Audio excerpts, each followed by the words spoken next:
Welcome back. If you're just joining us, this is Sunday edition here on KTN News. We're back with final thoughts in the next 20 minutes or so.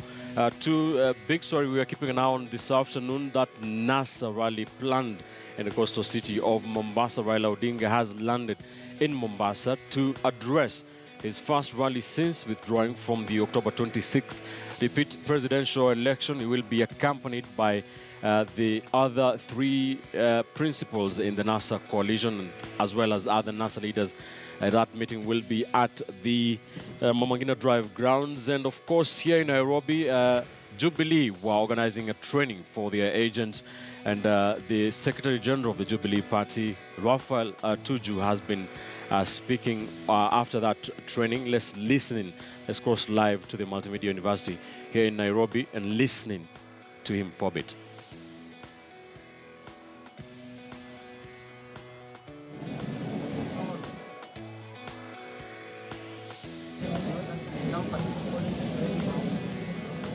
Now, my question is, how if you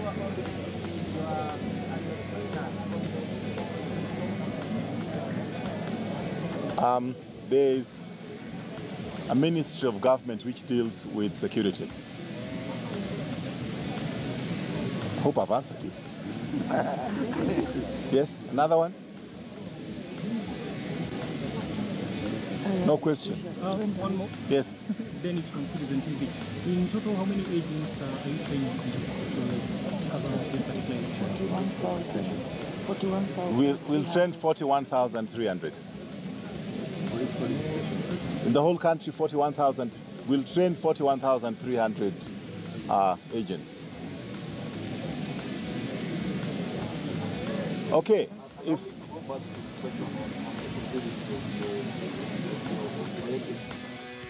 All right, Raphael Tuju, the Secretary General of Jubilee Party, just responding to some questions from journalists following that workshop to train agents, election agents, of course, in preparation for that repeat presidential election in the next 10 days or so. And let's wind up this conversation and let's focus on something that has been much talked about a lot in this country, and that is the demonstrations by the National Super Alliance. They used to happen on Mondays and Fridays. It became 3 days a week, Mondays, Wednesdays, and Fridays. The next development was for the government to ban demos in the CBD, the Central Business Districts of Nairobi, Mombasa, and Kisumu. NASA did flout that ban last Friday, and beginning this coming week, according to the NASA leaders, the demos by the NASA supporters will be happening every single day. Let's talk about that, gentlemen, as we wind up this conversation. Dismas, is it sustainable to have, or is it prudent for NASA to have demos every single day? Well, Ben, all over the world, when you want to engage in democracy, having demonstrations is a key component. It's almost indispensable. It started in America and all over. You go to the Middle East, you go to Latin America, having demonstrations is almost a best practice. But the tragedy we have in Africa, and especially in Kenya, normally the government of the day is unable to get into a conversation or go to a round table for a negotiation unless there's a demonstration. And NASA has been requesting for a number of things to happen at IBC, but for some reason, the IBC people have refused to take heed of that request. And that's the reason why we're having those demonstrations. So in my view, the demonstration, in as much as there are pain, the people must be allowed to engage in demonstrations. And anybody who says that is going to ban the demonstration, obviously he knows it's unconstitutional. It was even interesting to see the conversation between Dr. Matiang'i and Honorable Wetangula around the demonstrations. Maybe instead what Dr. Matiang'i needs to do is to come up with those specific regulations so that people can know where and how to go and engage in their demonstrations, ensuring that they don't interfere with other people's businesses. Because if you're running your business at the Nairobi CBD, Mombasa, or Kisumu, it's important for the government to ensure, or rather the Inspector General of Police to ensure that you run your business in a manner which is consistent with the law. That these are the people, when they are doing their picketing, they do not compromise your business. But I think the big elephant in the room is whether or not the Inspector General actually appreciates his role in demonstrations. Because number one, what he's supposed to do is to ensure that the demonstrators engage in their demonstrations in a manner which is peaceful. If he finds one demonstrator with a weapon or wanting to engage in violence or wanting to engage in looting, he's supposed to pick him out and take him to a court of law. But what is happening in Kenya today, for some reason, the police imagine this person has got a weapon, so they even beat them to death, they shoot them, they do all manner of police brutality, which is unacceptable. But making progress, it's important for President Kenyatta and Mr. Raila Odinga to realize that as we see today, they're very powerful. In fact, it's a tragedy that the two individuals are more powerful than other institutions we have in Kenya. So they need to sit down and ask themselves, all of them want power. President Kenyatta wants to retain power, Raila wants power. What serves for the best interest of the nation? The two of them will go on engaging in skirmishes, but at the end of the day, it's a poor Wanjiku suffering here. And the only thing they need to sort out is how do they ensure that we have a free, fair, and credible election? And Mr. Kavemba has been a prophet of constitutional democracy. The Supreme Court indicated that you're supposed to run an election consistent with the Constitution. One wonders, and one is unable to understand why we cannot get that basic thing right, that we can organize a free, fair, and credible election. So that it doesn't matter whether Mr. Raila Odinga wins or whether President Kenyatta wins, that people can go on with their business. And at the end of the day, the most important thing is for the vote to count. That when Wanjiku wakes up in the morning to go and cast a ballot, then a ballot counts. And you know, there's been a lot of suggestions that cartels have infiltrated IEBC. IEBC is not able to take competent decision. And still people begin to ask questions. Is actually, does Chebukati live in Kenya? Does he watch the demonstrations? Does he watch news? Does he know that his actions may make Kenya degenerate into a crisis? Because, you know, other countries in Africa have degenerated into a civil war because of poor management of elections. If you look at our neighbor in Uganda, it's for that reason that President Museveni decided to go to the forest. We'd like to have an election which is free, fair, and credible. And finally, because I see we are pressed of time, an election is supposed to be a celebration of ideas, where you get candidates like Mheshimiwa coming to the podium telling us, these are the ideas we are going to implement if we give us office. But as it is right now, the 26th election, instead of being a celebration of ideas, people are just tense. People cannot move. The factors of production have come to a halt. All right. A lot has been said about these demos. Let's listen to what some of the stakeholders have been saying. That is, including the CS, acting CS in charge of security. That is Dr. Fred Matiang'i and Moses Wetangula. There was a confrontation between them over the same. Let's listen to what some of those stakeholders have had to say about the demos.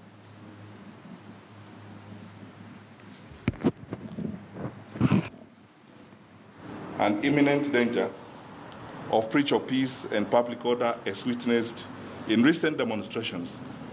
The government notifies the public that for the time being,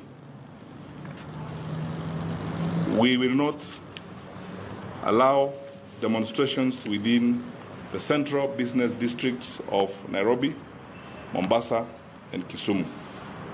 The Inspector General of Police has been advised accordingly.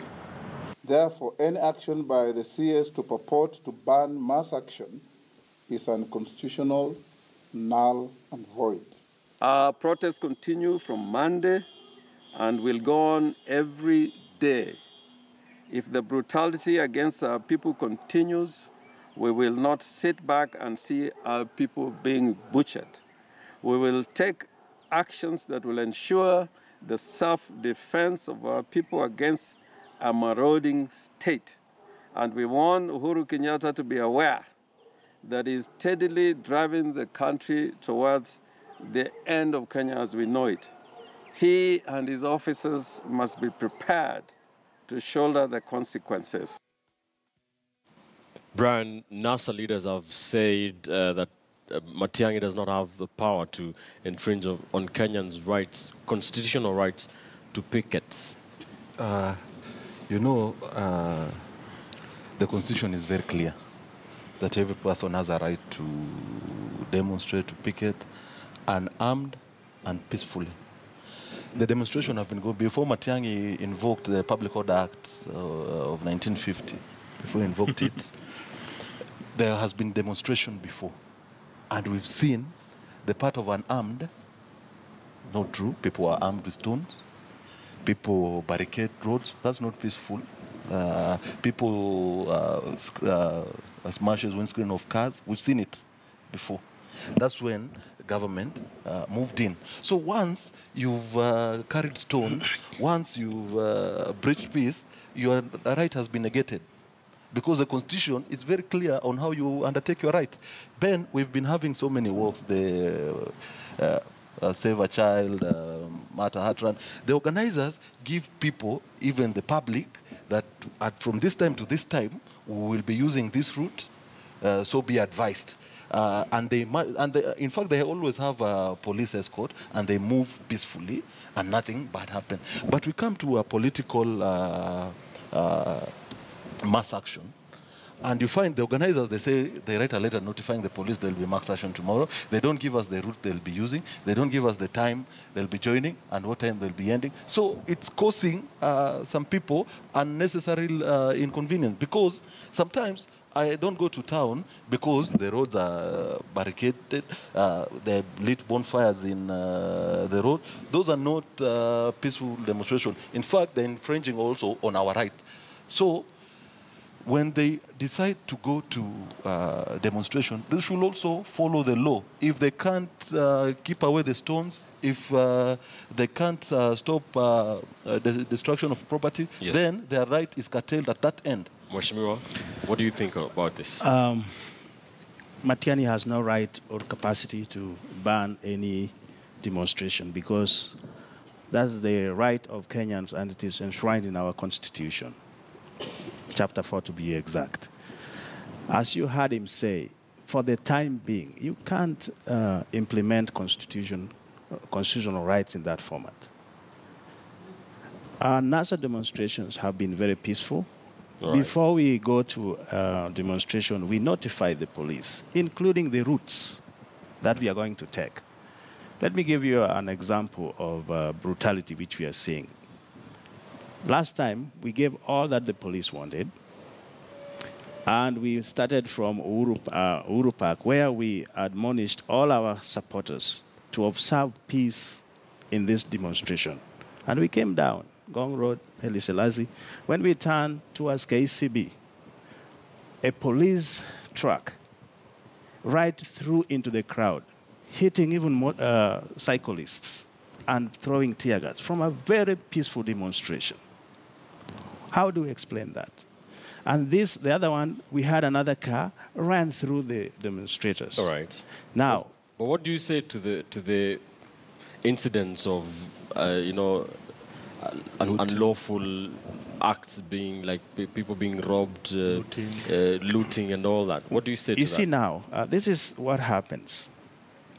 Because I'll talk vividly, because I've been there on the street.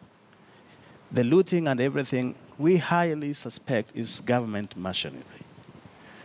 Because the last demonstration, there were some people gathered around Giovanni Guardian with the missiles, bottles and all that. And police were just standing there when we were being tear gassed. And these people are throwing all sorts of things to us. Right. Even in Siaya, even in Kisumu, those who are looting are not NASA supporters. Let it be known. And the state should come out and tell us, these are the people who we have caught, who are your members. They are not. But my point is, we need to go back as a country on community policing. That's why we were talking of police reforms.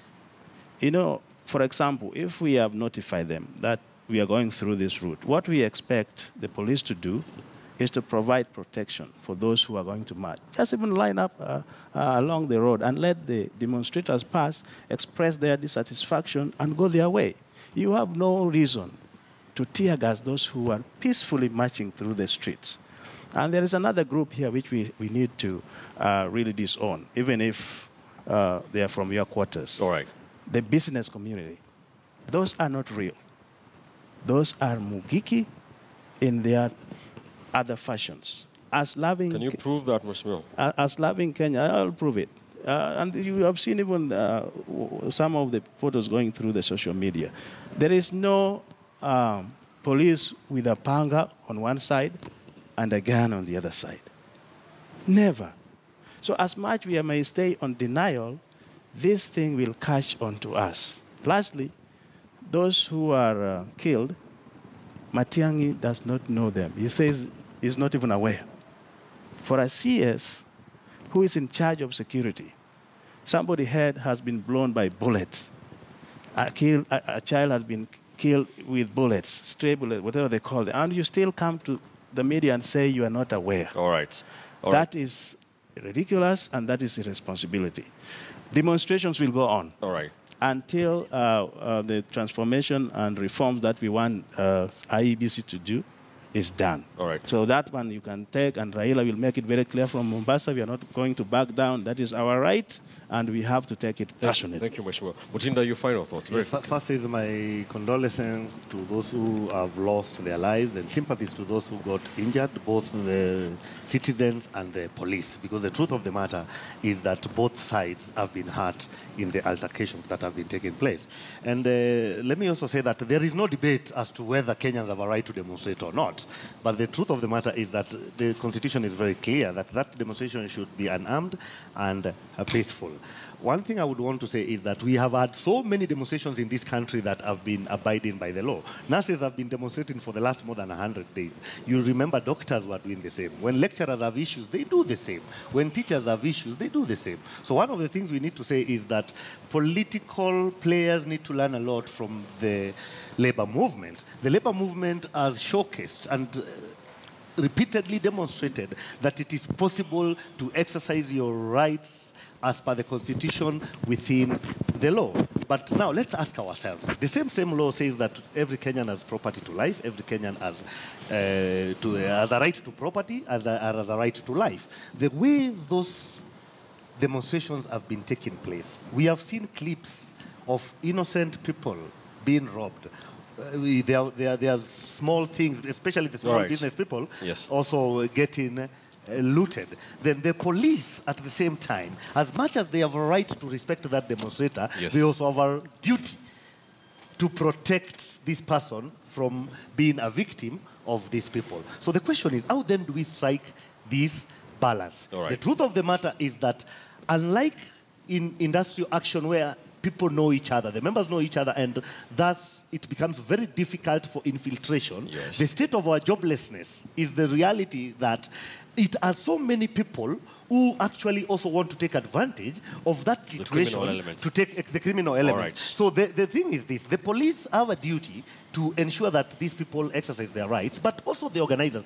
I'm a politician, and I know that when we are having rallies, we organize for our own security besides that which is provided by the police. So what is so difficult with doing the same when we have these demonstrations to ensure that they protect the demonstrators from infiltration. It is not even about protecting things out there, but ensuring that within the team, there are people who don't enter and risk their lives. Thank you so much, gentlemen. That's where we leave it, and unfortunately, we have political... I have to thank political strategist Mutinda Kavemba and Brian Bogwa, and Member of Parliament from Ndiwa constituency and the county of Homa Bay. That is Martin Peters Owino. Thank you so much for making your debut on the show and for your thoughts this morning. Thank you, political risk analyst Dismas Mokua. We have been, for the last 2 hours or so, speaking about different issues, political issues, especially the political standpoints currently ongoing, the flashpoints from both sides of the political divide, what's happening. Thank you for joining us. See you again on Sunday at the same time, 11 a.m.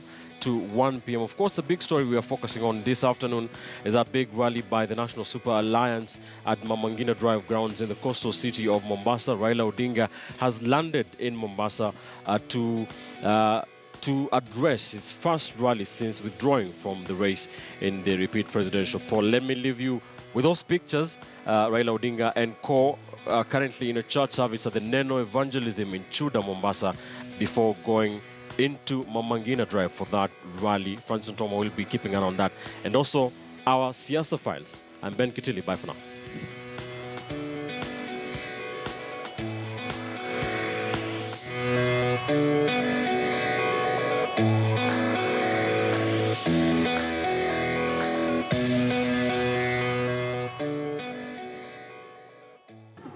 Mwongoza kwa kiongozi sio kwenda kwa laini rahisi.